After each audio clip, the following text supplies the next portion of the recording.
Hello and welcome to the In the Money Players podcast. This is our Kentucky Derby and Kentucky Oaks review show. The date is Tuesday, May 9th. I'm your host, Peter Thomas Forte, back with you in the Brooklyn bunker once again. Special hello to the folks watching on our YouTube channel.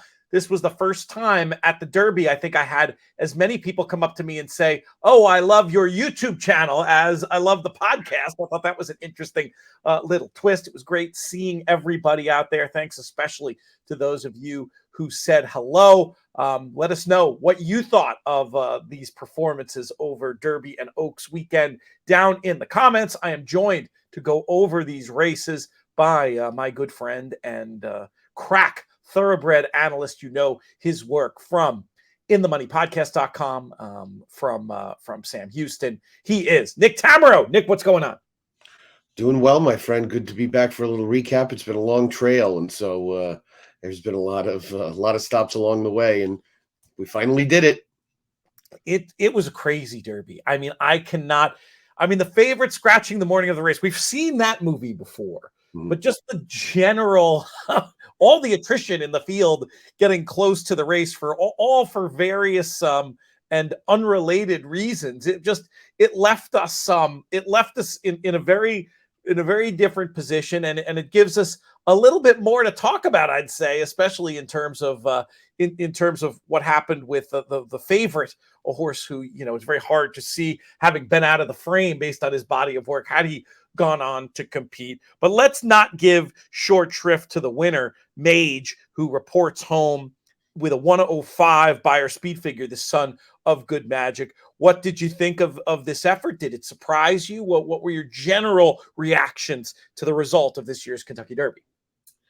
I think his overall effort was a little surprising. I didn't know if he had that kind of effort in him coming from that far off the pace. I think that was probably the biggest and most surprising thing about it. We knew that he was a horse with a pretty significant amount of talent, and we saw that from early on. I didn't think the 10th furlong would be his friend, and in retrospect, the training really had a lot to do with it, with his ability to get the distance. And Gustavo Delgado, who, our mutual friend Ramiro mentioned in a lot of the press so far, has a great skill with getting horses to go longer. Yep. And a lot of those 6 furlong works ended up having 1 mile gallop outs, and you can build stamina into horses. There's no doubt about it. And so, the thing about Mage obviously is that he's always had potential, and we felt like this crop had potential. Nobody was just putting it together on the racetrack, and they finally did, and they did it on the big stage. I think that's very well put. My biggest takeaway from a horse playing handicapping standpoint is, I think when I look back at his last 2 races now, it seems like one of the best examples you'll ever see of running efficiency, and also why I'm always banging on the podcast about, this horse moved early into a fast pace. I think that was part of the reason, in my opinion, why he didn't win the last day and why he was able to run so demonstrably better this time around. Ramiro, when I had him on in the live long shot video, did say as nicely as he could, he wishes, it was Saez, right, in the Florida Derby, who wrote him, that he wishes he'd, sat a little bit longer and made the move. And this time around, Castellano, to me, it was just like a master class in efficient riding. And when you ride a horse efficiently and you meet out furlongs in similar times, that in conjunction with the training aspect you mentioned, you can see some pretty special things. And I think he was ridden ideally to produce a really impressive time figure. We were waiting for the breakthrough effort on the clock from this group. We finally got it with Mage and Two Phils putting up this 105, 104. Have you looked at the figure? Are you in accordance with the figure? You think it seems like it's pretty indisputable across different figures that I've seen so far on the race. Yeah, it looks good. It looks very, very solid. It fits with the rest of the card quite nicely. The only race that was a little bit of an outlier was the very last race, which usually they have to turn the lights on for that, or they're close to it. So that might have a little something to do with the last race looking particularly slow. it's a big projection on the buyer scale. Gotcha. It's a big upward projection. So we'll see how those horses run back. I mean, the Derby figure looks very good. It looks really solid. In the spirit of doing very strange things on our airwaves from time to time, I believe Susan scheduled a grocery delivery for right now. I'm not even going to edit this. I'm just going to run, hit the button, let the guy in, and come right back. So I'll ask you a question first, and we'll talk about the stretch drive. Did you think Two Phils was going to be able to hang on there? For a second, I did think that there would be. I thought that he could sneak away. You know, you go from conditioning your eyes to look for so many different things on the turn in a race like the Derby. And so you could see, Jareth Loveberry very high in the saddle at the quarter pole. And it was like, wow, Two Phils has a lot. But you also saw that there were, was a group of horses coming around the outside. And Derma Sotogake and Mage had similar silks. And so I was kind of hoping that it was Derma Sotogake, but realized quickly when they straightened away that it wasn't.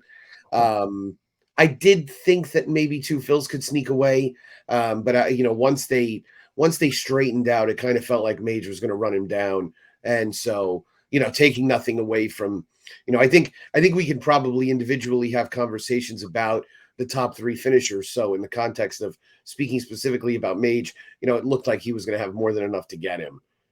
Yeah, it felt to me like he was always getting there from my vantage point. But it was a heck of an effort from Two Phils and a horse that, I was sort of brought around to in large part by Maggie Wolfendale's analysis. I thought that was a great point she made about, if he was really just some synth monster, why didn't he work better at the sale on the synth? And I came around to this idea that he was just a horse that the last race, well, the synth certainly didn't hurt him. It was just a horse who was improving and he ran very well. A point a lot of people have made about both the top two finishers, and a point I know you'll have some sympathy for is it is great, as much as we love the top players in the game and they come on the shows and they lend us a hand from time to time. There's more than a handful of people who can train a horse. That's a point we've seen made in a lot of different corners of Twitter that it's hard to disagree with. Yeah, I agree completely. And, I'm not somebody that, and you're not either, that is going to ever sort of lament the number of horses that guys like Brad Cox and Todd Pletcher and Chad Brown have. They've built their business to sustain that. But it is nice to see that, that the guys with smaller stables, smaller outfits. I mean, Larry Ravelli's still based in Chicago, and Chicago racing obviously is not nearly what it once was. Yeah, it was good to see. It was heartening, and it is a good reminder that it's not. There are more than three or four people who can train horses. Racing just becomes, the issue with the super trainer phenomenon is racing becomes less competitive because you have those big trainers. Obviously for the biggest prizes, they're going to run their horses against each other because they have different owners, etc. But just in terms of the general plotting of the course throughout the year, you end up with less competitive racing when they're going to send their top 3-year-olds to 3 different prep races, etc. So, it is nice to see in terms of not just field size, but also then competitive tactics within a race to have more things spread out a little bit more. So I think that's where that comes from. It's not some hatred of the successful. That would just be silly. Yeah, I've seen people talk about, limiting the amount of horses a trainer could have and stuff like that. And that really flies in the face of a free market type of activity that, our country's known for that. Yes. So it's, if Seth Klarman wants to have 80 horses in training with Chad Brown, nothing should stop him. Right. And so, I still remind people that 5 years and a month ago, Brad Cox had never won a grade 1. Right. So the fact that he had 7 horses in the Oaks and Derby is because he's had a lot go well in the last 5 years. And if you look at those clients that he had those horses for, they're all clients that have used a variety of different trainers, but he has done an exceptional job for them. So, that's going to happen. And when you win, winning breeds success. And I think that market dynamics, should point out, if it's me, those guys are fantastic, but the point that we were making before about how many people can train horses, if I were getting into the game, I love the idea of being the most important client for an extremely competent barn, and hopefully results like this will make people see this, and the market, as markets do, will correct itself rather than having it have to be legislated. I mean, I have some sympathy for that point of view, but of maybe trying to do something to limit stables, but I think it's the market that has to do it. I think you're right. It's kind of un-American to legislate something like that, even though I get the positive benefits that would come from it. Yeah, totally. I think exactly. If the if the market handled it, it would be ideal. So what else about Mage? What do you think his prospects are going forward? It sounds like they're leaning towards Baltimore, which would be great. That'll, if he doesn't go, we'll have to rehash all that stuff from last year. We already have all that content, by the way. If you want to go back and listen to Steve, Chris, and Randy Moss debate the Triple Crown series as presently constructed, I don't think you'll hear too many better arguments in either direction if you want to find that one in the archive. But I'm hoping Mage goes, and we can focus on the race instead of the sort of system, Yeah, I mean, boy, I and we obviously know, we know Ramiro a little bit, but and I think they're going to go. But I hate that we're at a point where we even have to wonder whether the Derby winner is going to go to the Preakness, and this whole idea that the Preakness is I had a guy. I had a guy tweet to me the other day, and he said, "Well, I'd much rather win the Travers than the Preakness or the Belmont."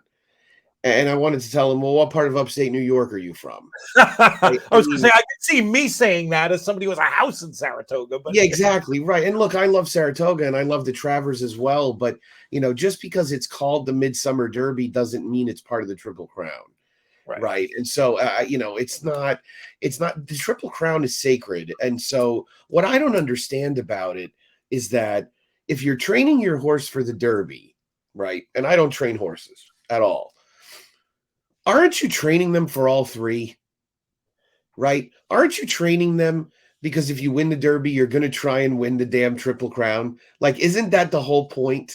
And I understand you can't do that. There's elements that you can't do in advance. The guys that have been successful with it, obviously, Bob Baffert is somebody that trains his horses very, very hard. So they are super fit. They have a ton of stamina. And I'll tell you one other thing. I'm very excited about him being back in 2024. That might ruffle some feathers, but I'm glad. It's going to be fun to have actual Baffert horses back in the mix. Anyway, that's an aside. So, yeah, I think Mage will go. I think he'll be very dangerous. The concern that I have, depending on how the field comes together, is that the style that they used in Louisville is not always the most Preaknessable style. It's not a race where you can win from deep in the pack most years. The good thing is Mage seems pretty versatile. So, I mean, if they leave it in Javier's hands, and he's pretty adept in terms of figuring out pace scenarios pretty quickly, his sitting back in 15th, 12 lengths off the lead might become sitting back in 6th or 7th, 7 lengths off the lead. So the good thing about him is, and I'll tell you the other thing, and I'm not going to go into the tortured conversation of Pimlico's turns, but looking at Mage's last 2 races, and I think it probably has something to do with his size. He handles turns very, very well. I mean, He really accelerates on the turns. So Gulfstream having much more sweeping turns than Churchill, but you can really appreciate it watching the head on. And I watched the head on a couple of times, and I thought, wow, this horse really, there's a key part of this race that we can talk a little bit more about this in talking about multiple horses in the field, where he makes a big move around the turn. And I think that's kind of the decisive move. So I like his prospects in Baltimore. Everybody that bet him in the Preakness future is going to really like it, because he was, I think, 24-1. Terrific. Like the Preakness future was a really nutty outcome, but I think he's got a real good shot of winning this next leg as well. Yeah, it's interesting. Now, let me back up for those. We got some newer people. So it used to be said that the tighter turns of Pimlico would suit certain horses until, I don't know if it was Google Earth or whatever, we were able to finally prove that the turns are actually, I think, a little bit wider at Pimlico than They are, yeah. That had nothing to do with it. Historically, big picture of life, historically, Preakness, Pimlico, more of a speed favoring surface. I don't really know. I don't really know that that's the case anymore. I mean, maybe to some degree, certainly not like it used to be, where you just see ridiculous betting on inside horses there all the time. Yeah, I think that I just think he's suited by the turns in general, like you said, and then any time that it's basically his next several tasks are going to be in his wheelhouse. I mean, let's talk about the pace for a second, because I was surprised, for one, that they went so nutty, especially after last year. And I do think the draw probably had something to do with it. I mean, I think Gaffleone and Verifying getting the 2 meant that they felt, and they're probably not wrong at all, you had to go from down there, or you were going to risk, it didn't work out, obviously. But when you're stuck down there with the speed horse, you got to go. And then, Kings Barnes, I think they decided their chance was to go. And then Johnny on Reincarnate, the same thing. And I don't know. And then it just got away from them a little bit as fast as they went early. And we were in a situation where things were going to provide that kind of meltdown. You look where the first 3 finishers ended up. It was obviously a race that flowed towards horses coming off the pace, like Mage. On paper, I didn't think Mage had to be that far back at all. And I don't know if it was breaking a step slow. And maybe it was Mage breaking a step slow and Javier being able to, from what was he, in the 8? So he was able to see what was unfolding in front of him and making that, talk about jockeys and split-second decisions. He just made that split-second decision. I'm just going to get my horse into a rhythm. I'm going to run efficiently. I'm going to see what happens, as opposed to, shaking the reins and trying to get him up there in the vanguard, even though on paper he was a horse that, based on at least his first run, could have been a lot closer. So it's interesting to see. Has he now, I guess the question is, has he developed as a deep closer, or is he a horse that could have a lot more tactical speed in Pimlico? Good question, right? I mean, one of the determining factors is going to be his ability to get out of the gate, because he still didn't get out of the gate all that great on Saturday, and he is a horse, right? He is a horse that seemingly, I've tried to figure out what his gate issues are. For the most part, it's that the gate opens and he just doesn't really lunge forward, and I don't know if he's maybe a little timid, or a little unsure of himself coming out of there. I'm not sure. They can generally work with that. It's kind of odd that you'd have to gate school a Derby winner, but it does seem like he probably needs a little bit more practice with that. We debated the pace of this race for 4 months, and you kind of knew that as we were stacking a little bit more speed on top of each other, the pace was going to get a little bit faster. There's also a moment in the opening quarter mile when they run that mad scramble in front of the Twin Spires, where the 3 horses that you mentioned are in front, and there's kind of a group of 3 a little bit behind them, and then they get away from them. And right at the wire, they sort of open up about 2 or 3 lengths, and that's when you realized, okay, this is going to get fast. Yeah. Obviously, the more separation you see in a race, the faster the pace. So that was when you kind of knew they're cruising. And by the time they got halfway down the backstretch, the 45 and 3 felt like this is really going to take a toll on the front runners. At that point, the horses that looked like they were traveling best were Two Phil's and Confidence Game. And, I saw Keith DeSormo say that he thought maybe he allowed Confidence Game to train too aggressively, and that he had a little bit too much speed. And it was like, well, Two Phil's had the same amount of speed, and he finished a hell of a lot closer than you did. So, that was surprising. The ability of a horse like Two Phil's to withstand that pace and stay on, not that surprising to me. He had basically done that twice in New Orleans. Right. So, and he did it in just a much more thorough and I guess you could say fashionable way in terms of staying on to finish second. So yeah, it was, for all the worry that we had for a period of time about it being a slow paced Derby, it's kind of funny. I mean, now we've gotten 2 fast paced Derbies in a row. And, maybe we need that Bob Baffert horse back that can just dictate terms to everybody and back the pace down a little bit, because we've had 2 things go, the other direction the last 2 years.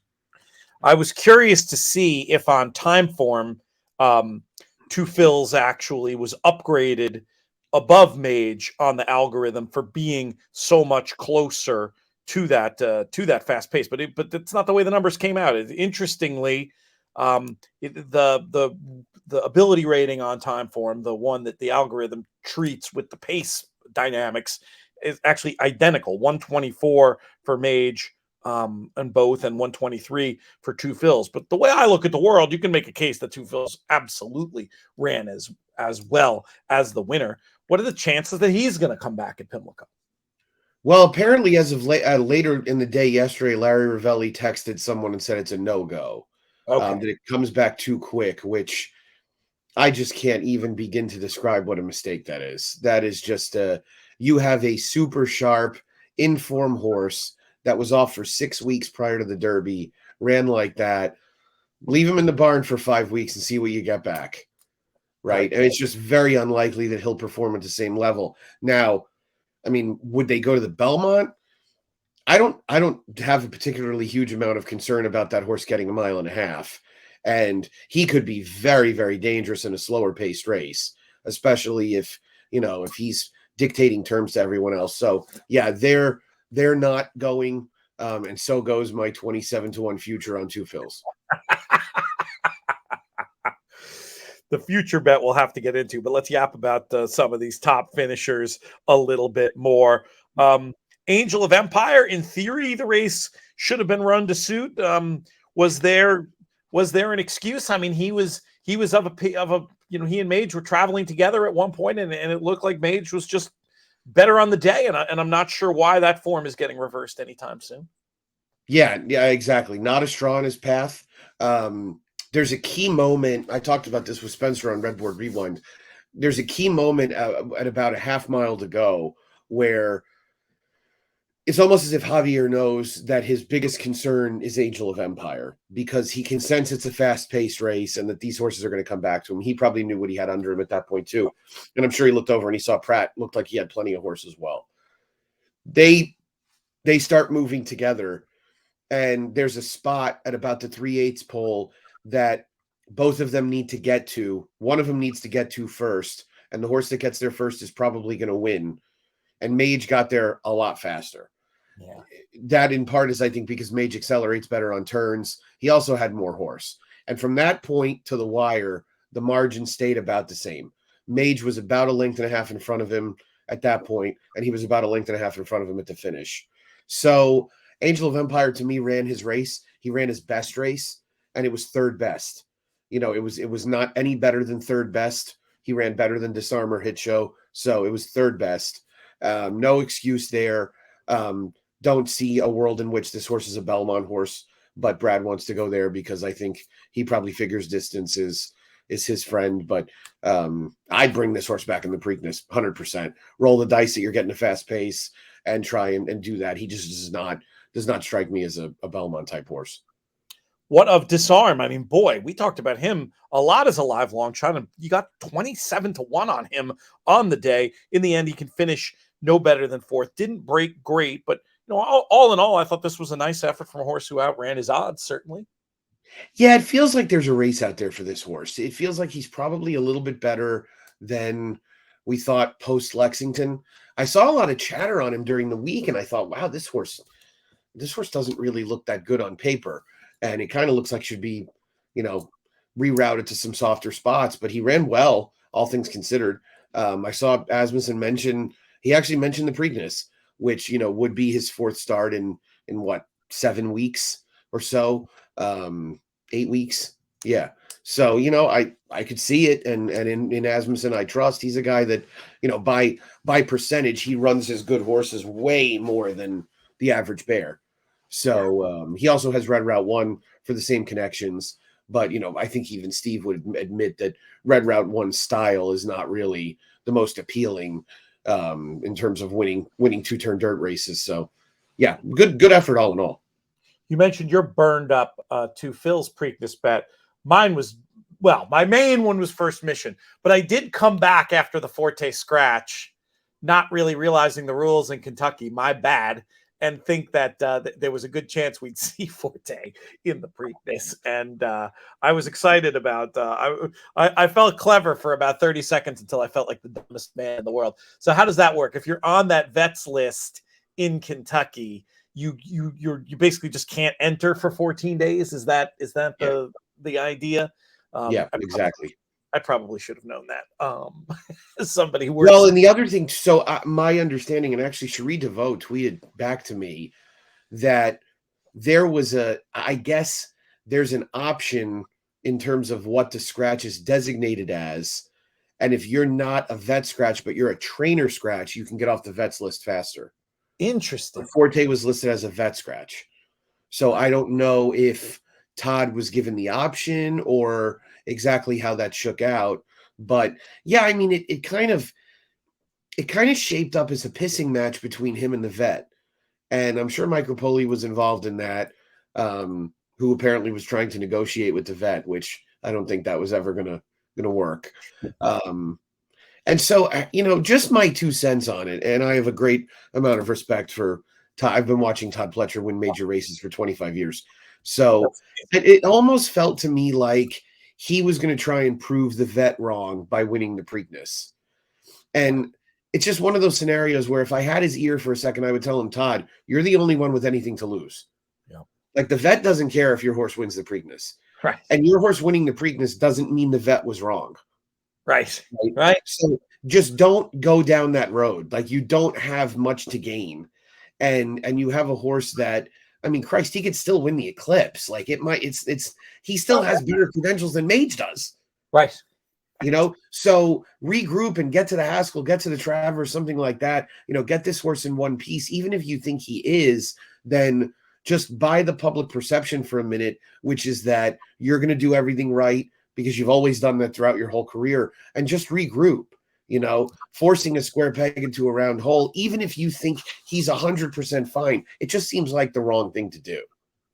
It's so complicated because I really fully believe he was a victim of circumstance. We're not going to get into on this show. We're going to get into on other shows, what happened during the week with the 7 fatalities and what that means for our sport. And it's nothing great, but we're going to leave that aside. But if that doesn't happen, Forte runs. I mean, to me, it was a weird combination of, if horse racing Twitter doesn't exist, I think Forte runs.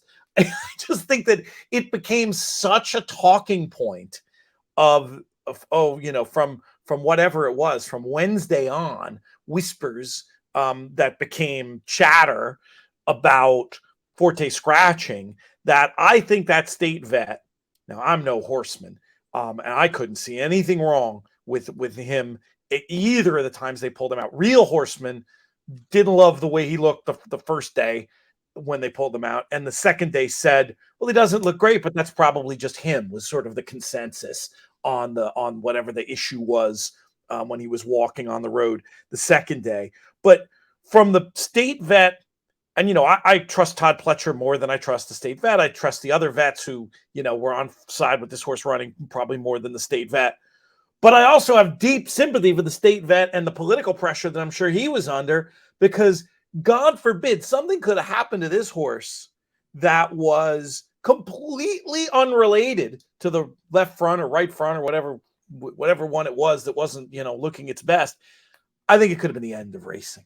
I mean, racing is facing an onslaught unlike anything it's ever seen from the rest of this stuff that, we'll dive into in another show. If something had happened to the Derby favorite, I really and truly believe this was political, and I have sympathy for everybody involved. And I understand why, Pletcher looked like, if looks could kill, they'd need a new state vet. Let's put it that way. But, in the end, I think your course of action is the smartest one. And I think that's the one they're almost going to have to go down, right? They're not going to come back in the Belmont with this horse, are they? Doubtful. I think the barn maybe has a better Belmont candidate or two. My understanding over the last couple of years too, from friends that are involved in racing, horsemen in Kentucky, is that the state vet is very aggressive. I mean, in terms of they're very stringent on the rules, very strict in terms of how they apply them. So not terribly shocking. I mean, did they become more interested in assessing whether Forte could run because he bobbled in a workout or in a gallop that got all over Twitter? Yeah, maybe. But there probably was somebody there who made note of that as well and wanted to then see how he performed in subsequent days. So yeah, they obviously keeping the field safe is something that's very important, and it was at a premium on Saturday because of all that had gone on during the week, and it left him in that scenario. So I don't. It's a tough situation. It's obviously very hard for the connections because you're not going to bring the Derby favorite over too often. Right. But at the same time, the game can't afford to have anything jeopardized. Yeah, and again, it's not that he was. I don't think there's any way this horse was unfit to run. I can't believe that for a second that he'd be unfit to run and Pletcher would have him run. I think he's a victim of politics and circumstance. But I also like kind of agree that the politics are worth taking into consideration in light of this bigger picture. But we're in danger of going on a tangent I don't want to go to on this show. So let's go back to some of the horses in this field. Hit Show ran pretty darn good down from that inside post, didn't he? Yeah. That's my Belmont horse now for sure. I mean, he ran a very efficient race in terms of a Belmont candidate, much closer to the pace than expected. Stayed on very well, and all the report coming in was that he was clearly training the worst of the Brad Cox horses. He just might not be much in the morning, which seems to make sense. He's not, he's kind of a big lumbering horse. So I thought he ran very well. To have his style and be as close as he was and kind of stay on as nicely as he did, I thought it was a really solid performance. I didn't feel embarrassed by my Derma Sotogake top selection based on the way that he didn't break at all. A horse that has Right. speed. I mean, very clearly smashed into the side of that gate. Might have had half the wind knocked out of him and certainly had zero position early and chugged along. It was a far electric move, but nothing embarrassing either. He was one for me that I would have loved to see come back in the Preakness, not just out of my own pride of wanting him to do well here sooner than later, but also just because of how the racing calendar unfolds there. I wonder what went into that. Maybe we'll get some intel from somebody on our Japanese team that we have here at In the Money Media. But in short, I think all the people, maybe the people who said, "Oh, he's got no chance, no UAE Derby winner's ever going to win," maybe they get to feel smug for a minute. But I don't think this is really a data point in their favor. It's a tie. Yeah, that horse didn't lose because he ran the UAE Derby. I Right. mean, that's just that's silly. But everybody beats their chest about different things. I think the combination of him breaking poorly and also Christophe Lemaire obviously having firmly in his mind, don't do what I did last year. Don't do what I did last year. Don't do what I did last year. I think it probably got him a lot farther back than he needed to be in order to produce his best effort. But no embarrassment in it at all. And I'll stand on that hill. I don't want to say I'll die on it, but I'll stand on that hill that Japan will win a Derby before too long.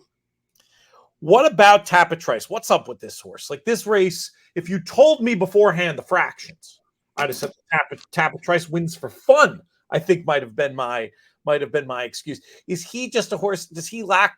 Is it an athleticism issue? Is it a not wanting to run in behind horses issue? Where does he need does he one of these horses that just needs the right combination of circumstances, fast pace and a short field at a place like Belmont with big turns to be shown to best effect? I mean, he had a trip for sure, but I mean, are we starting to think he's the kind of horse that contributes to making his own bad trips? I don't know, Pete. He was bad.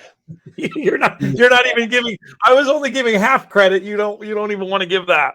I mean, look, he's back there with the 1-2-1-3 finishers, right? And they finished a mile ahead of him. And I'll tell you the other thing. There's a few spots along the way on the Tapatrice trip that are worth mentioning. He never really picked up, right? He didn't break, as he has had problems breaking in the past. He really didn't have an issue breaking this time. He doesn't have any speed. That's the problem. So he got shuffled out because he doesn't have much speed. And, it was exactly as we figured in the first quarter mile or so. He was inside. Saez is desperately trying to get outside. Everybody else in the field didn't feel obligated to give Luis a direct path to the outside like he got in the Bluegrass. And of course, that led to him being last, going under the wire the first time. And then there's there's a moment, and in Travis Stone's call, he brings it up pretty clearly where Tapit Trice is last, turning into the backstretch. And I mean, again, Mage is like 2 lengths in front of him. And Angel of Empire is, a little bit closer than that. And he's already getting scrubbed on, which we sort of expected because he's a horse that you have to ride. Yeah, he's a bicycle horse. So he starts to move up along the inside, and you think, okay, he's going to get into contact with the field. Maybe the excuses are that he is much more comfortable being outside. Maybe he's a horse that just needs a little bit better set of circumstances. I'm going to take this approach. He peaked in Lexington. Mm-hmm. I think he will come back in the. He'll come back in the Belmont. Yeah, he'll come back in the Belmont. Assuming he's healthy. But Paul Matisse made a great point on your pro player figure roundtable show. Todd Pletcher's horses very rarely peak in the Kentucky Derby, and I think this horse is a good example of it. I think he peaked in the Bluegrass, because I'll tell you the other thing too is, I mean, they angle out in the stretch, and Angel of Empire is about 2 lengths in front of him, and he loses about 4 lengths on him. They just sprinted away from him, and I don't know how much Saez was really working him over down the stretch, but even on the blimp cam on NBC, I mean, he's really just not picking up. So maybe there were track-related excuses. Maybe they were thinking that. You want to compare this horse to a horse like Mo Donegal? Mo Donegal did a hell of a lot more running in the Derby than Tapit Trice did.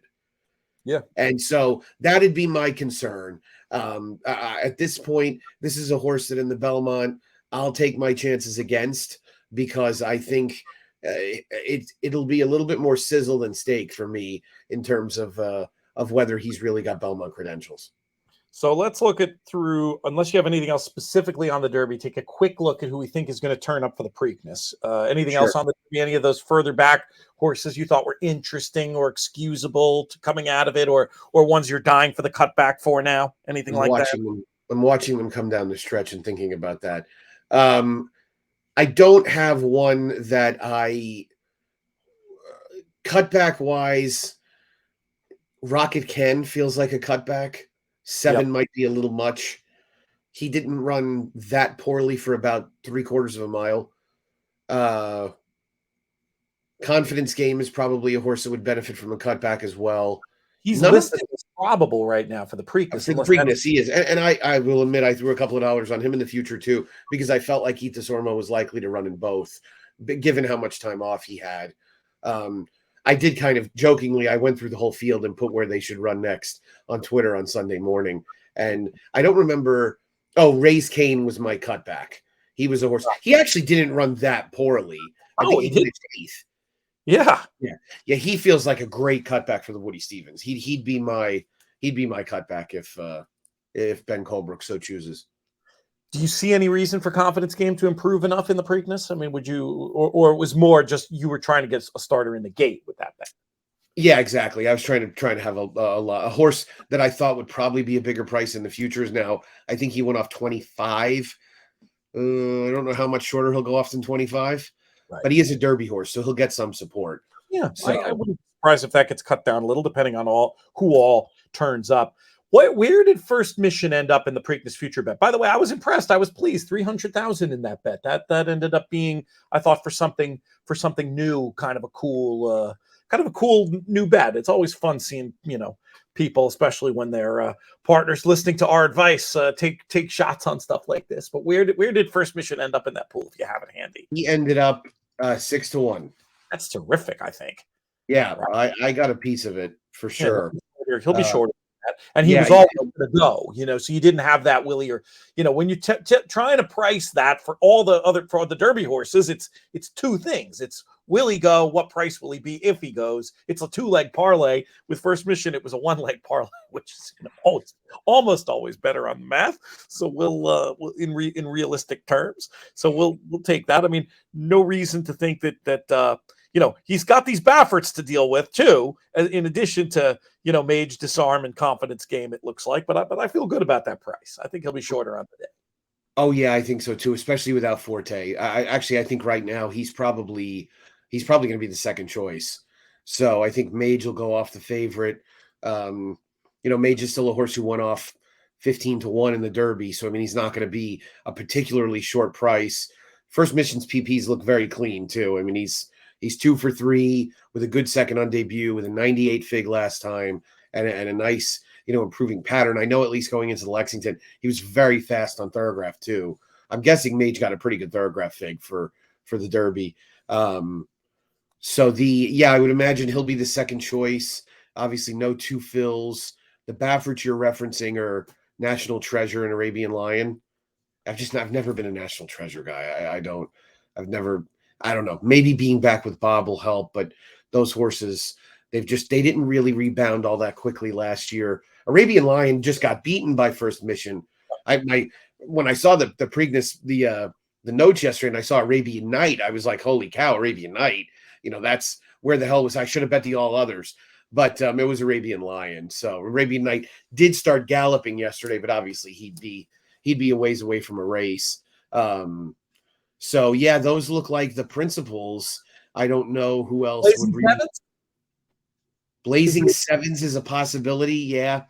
But boy, do you really feel good about betting anybody from the Bluegrass now? Right.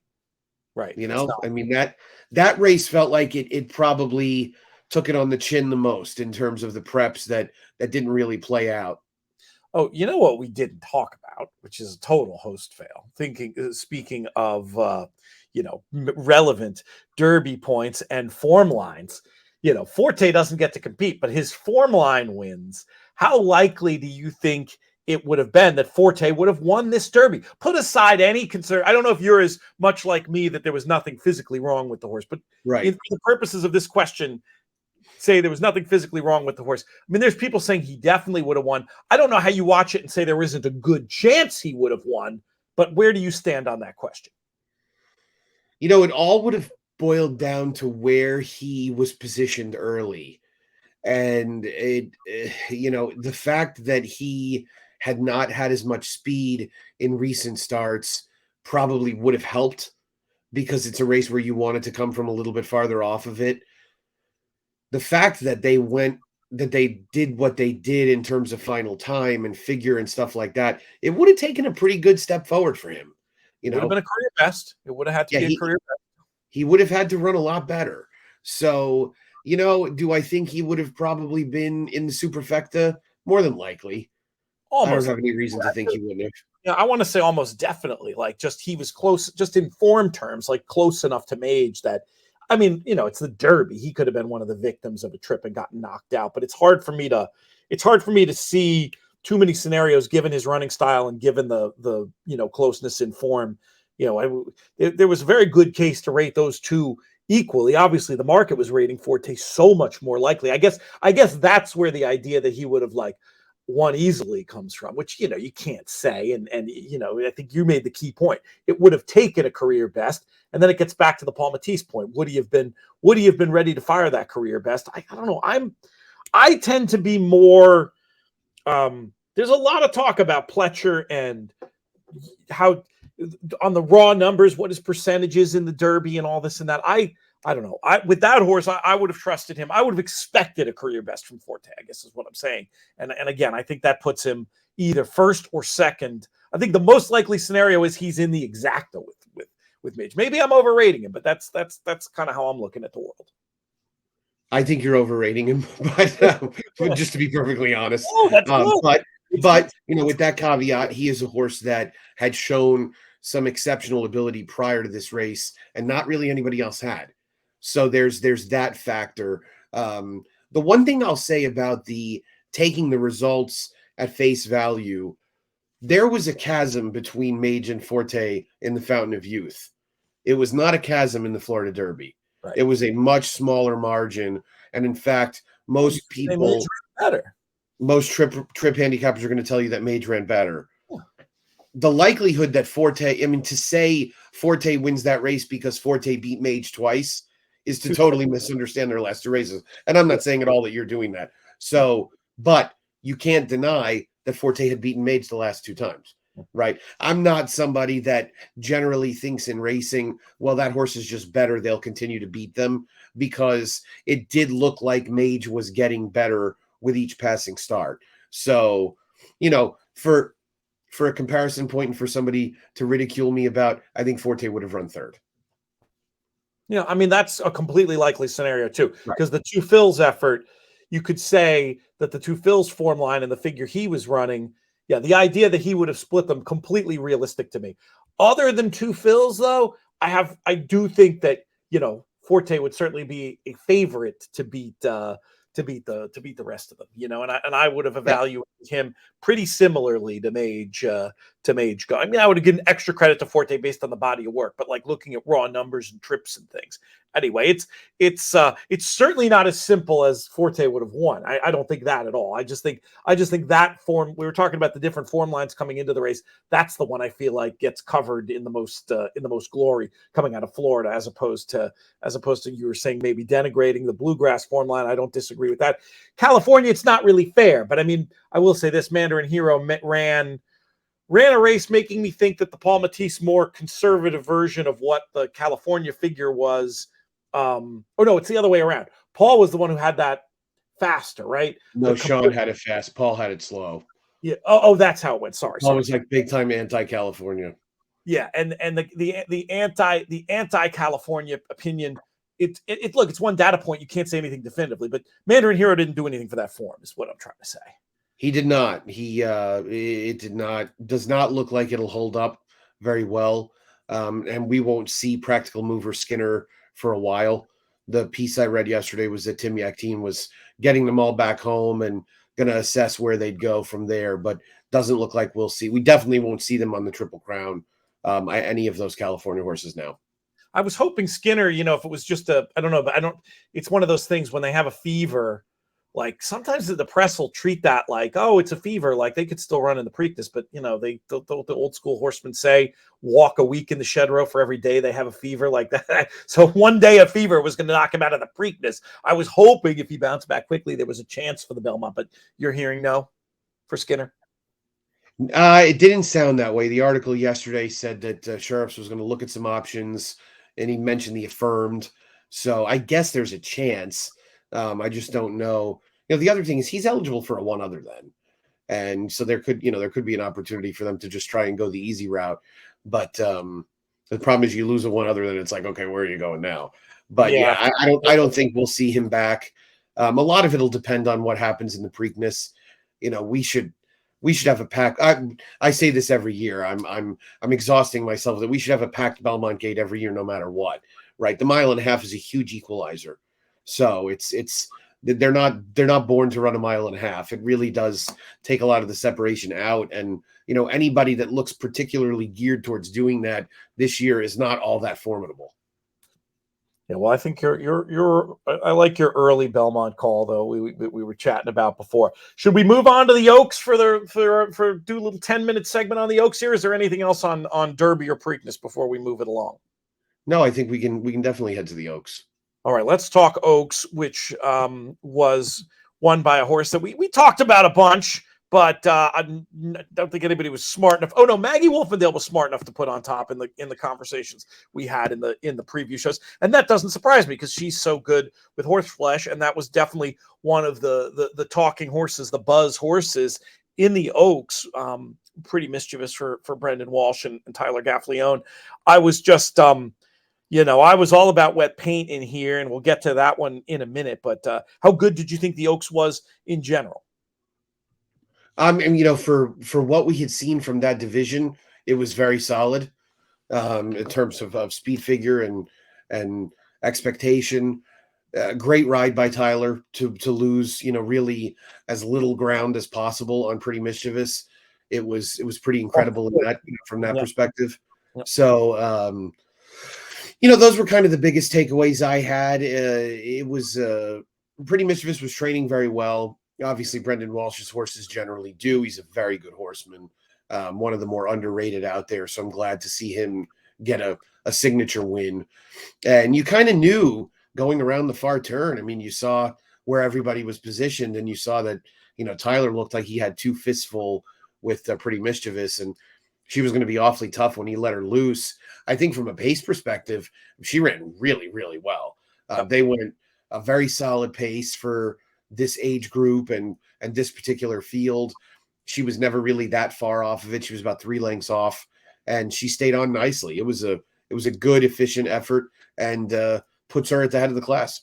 Yeah, definitely made a nice move as that race was heating up, and had that 3-length lead, and just barely holds on in the end, and neck to Gambling Girl, who we'll get to in a minute.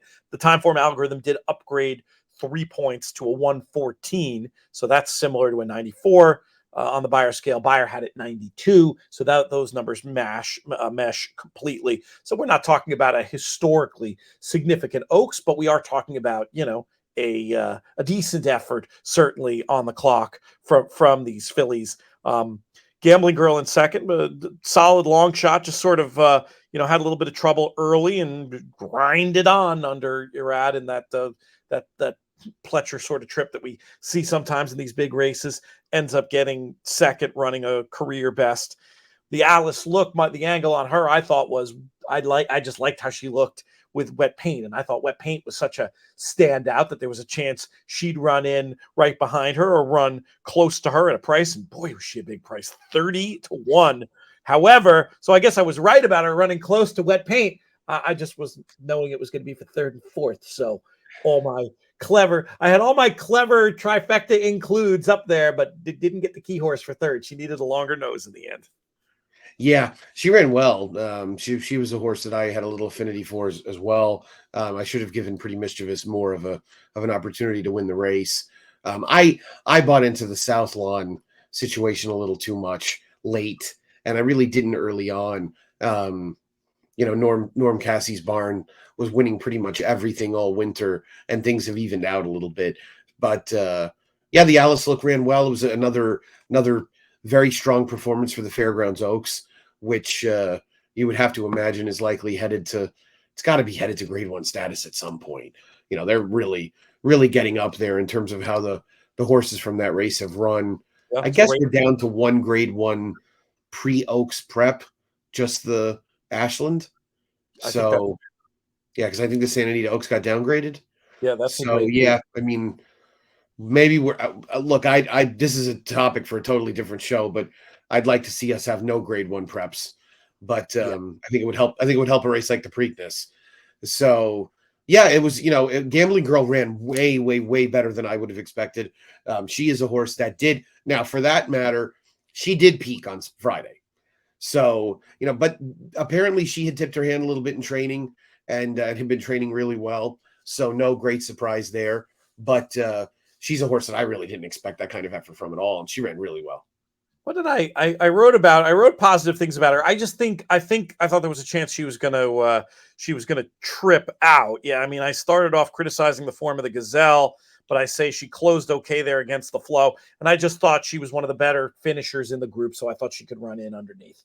She had a lot of 1 1/8 experience as well. She had a lot of bottom to her, so there's something to be said for that. Especially with most of these horses. I think the other 13 horses were all running 1 1/8 for the first time. Or I'm sorry, save Promise Her America. Right. And this filly was doing it, I think, for the 4th time. Yeah, that matters. That matters in a test like this. What did you think of Wet Paint? Did the argy-bargy at the break hurt her, or is it possible that race in Oaklawn just wasn't as good as I and many others thought it was? I mean, I think what we were a little bit seduced by is that you lose sight of the fact that it was almost amazing that a filly with the style of Wet Paint had gotten to this stage of her career with her style without really ever having any issues. Mm-hmm. She never had a straw in her path at any point.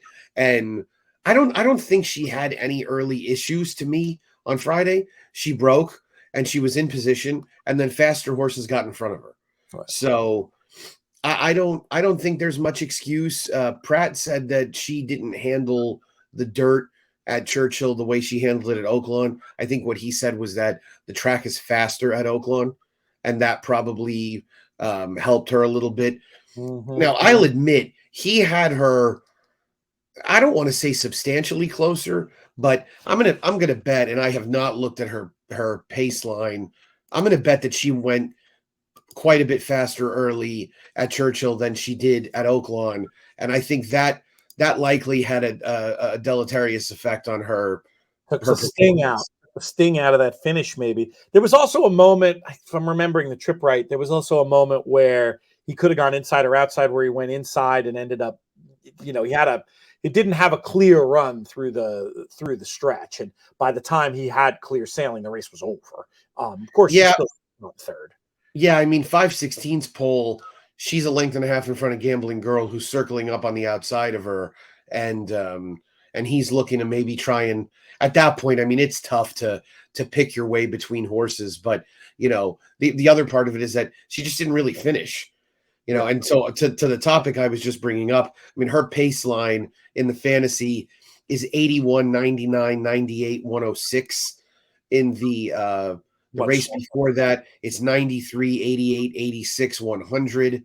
And on Friday, it's 121, 117, 117, 108. So she just got burned up. Yep. Right. She's a filly that didn't have the same punch, having to go that much quicker early. And, it's actually hindsight's 2020, right? But I should have looked at those pace figures and realized there's a pretty decent chance that she's going to be up against it if she has to be used at all in the opening stages. And I only say that in retrospect, Pete, because 8-5 was short on her. Yeah. 8-5 in the Oaks is supposed to be for horses that have really big, appreciable advantages on speed figures, and she didn't. No. She looked good, don't get me wrong, but she didn't look that good. Yeah. I bet her. Believe me, I bet her. I needed her for everything, but it's one of those after the fact that you look at and you can say, when you look I did ability figures for the race, and she didn't have the kind of advantage to be that short. I just was so into her from a long way out that I needed everything to go through her. And it's not like she ran horribly. It just wasn't what we were looking for. Is Botanical worth pausing on? Did she have any appreciable excuse, or does it look like, despite that breeding that suggests she loved dirt, that she just doesn't? I don't think she liked eating as much dirt as she did. Yeah, that may have been the big problem, but she got off to a bad start, and I think it really put her in a huge hole. She just never picked up after that. So I wouldn't close the book on her on dirt. She's probably going to be better off in a smaller field. And look, a lot of these races end up with this division. This is the last 14 they'll ever see. So you'll end up in some 6 and 7 horse fields. I would see Brad potentially take the backdoor route, maybe some of the Iowa Oaks, Indiana Oaks type races before maybe she would surface down the line at Saratoga or somewhere like that. Any particular spots you're interested in seeing these horses in going forward? Do we have an acorn horse that you're, any spots you've circled down the line for any of these?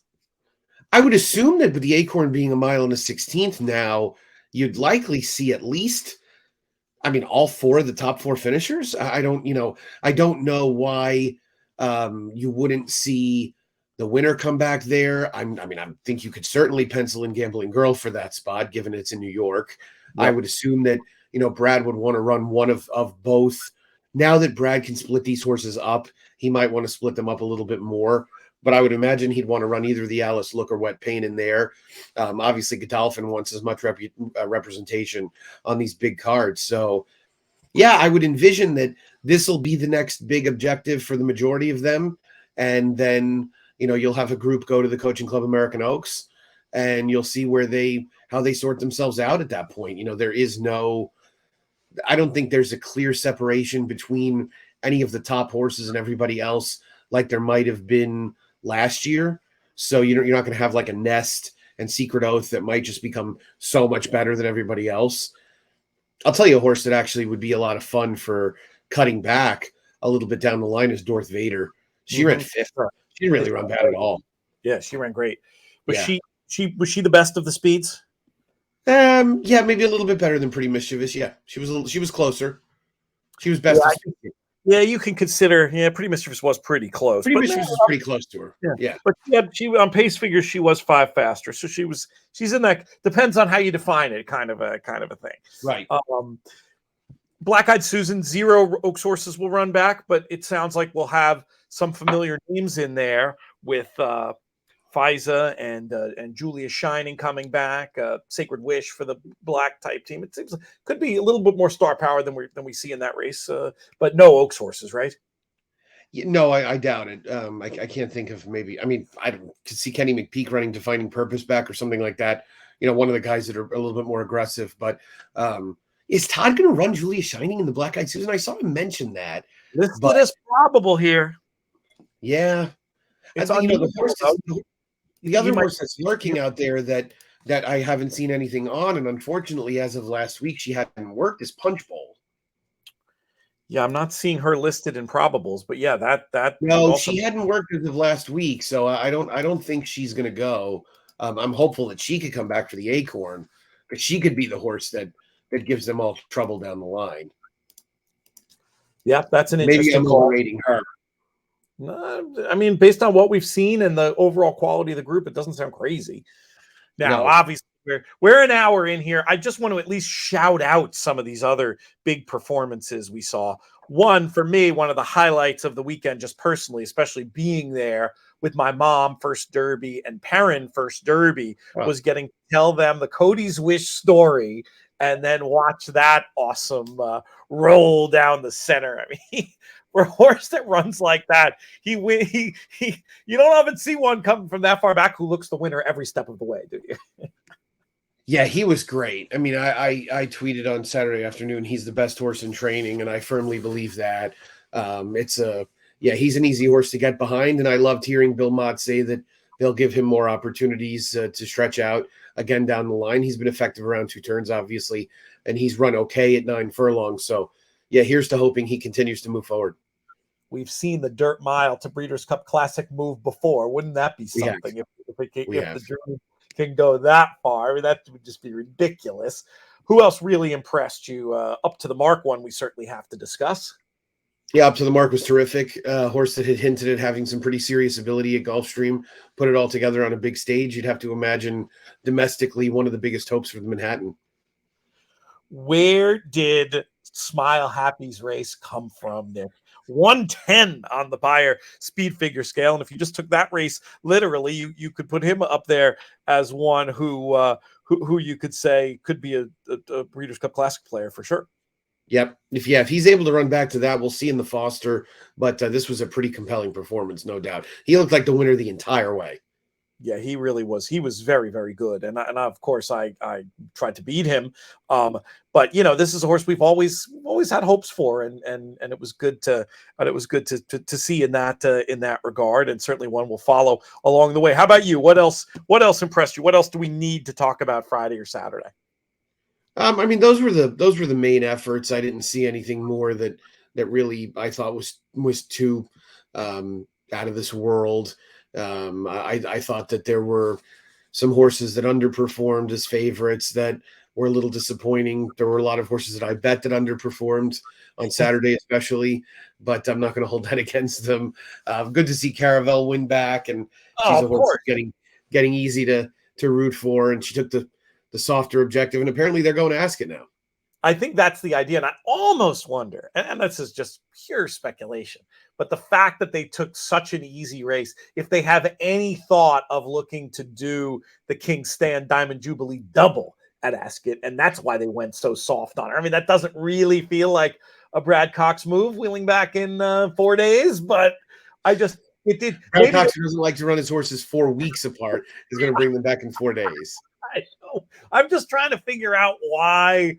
You got to figure on figures. Would she have won the race for 200,000 more the next day? You would think so. So it just made me wonder why they were so conservative. But maybe that it's just the whole idea of shipping over to Ascot was like, well, we're going to be asking her to do all that. We better, and they know the boss wants to win there. So maybe maybe that was the thinking. I mean, not everybody cares about. I mean, this is going to sound insane, but it is the sport of kings. Not everybody cares about the extra 200. Right. It's true. Yeah. Which see it all the time. It sounds insane, but it's right. Well, that was a good pull by you. That we surely needed to mention her. General Jim, how serious of a horse is he? I'm curious to know where you think he fits in the. Will we see a cutback horse later in the year for a race like the Allen Jerkins, or is he the kind of horse you think is going to stay in those spots? Will he stretch out? What are they going to do with him? I think they'll keep him short based on the way he ran. They might give him one more opportunity long, but I think he'll stay short. And look, it looks like whatever he does, he'll do well. I love that. So, You got into your betting, I'm sure, specifically on Redboard Rewind. Folks are going to check that out. yeah, You know, exactly. I'll talk more about what happened with me on some other shows.